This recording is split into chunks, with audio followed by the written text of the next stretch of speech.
ଯେଉଁମାନେ ଅନେକ ଅପମାନ ଆଉ ଉପହାସର ଶିକାର ହୋଇଛନ୍ତି ଅତୀତରେ, ସେଇମାନେ ହିଁ ସଫଳତା ହାସଲ କରି ଇତିହାସ ରଚି ଦେଇଛନ୍ତି।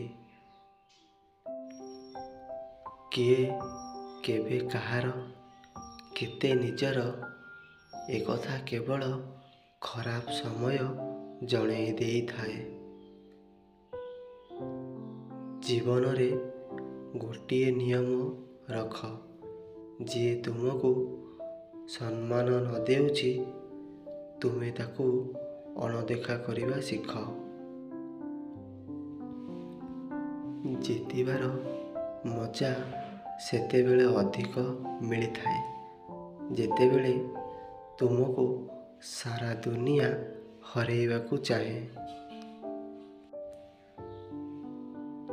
ଛୋଟ ହିସାବଟିଏ ହେଲେ ବି ମନେ ରଖିଥାଅ, କାରଣ ଆଜିକାଲି ଅଧିକ ପ୍ରଶ୍ନ ଶୁଣିବାକୁ ମିଳିବ କି ତୁମେ ମୋ ପାଇଁ କ'ଣ କରିଛ?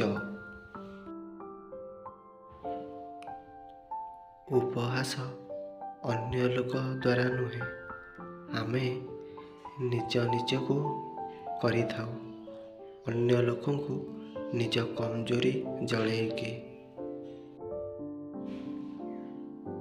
ମଇଦାନରୁ ହାରିଥିବା ବ୍ୟକ୍ତି ନିଜ ସାହସ ବଳରେ ଆଉ ଥରେ ଜିତିପାରେ, ହେଲେ ମନରୁ ହାରିଥିବା ବ୍ୟକ୍ତି ଜିତିବା ବାଜି ବି ହାରି ଯାଇଥାଏ।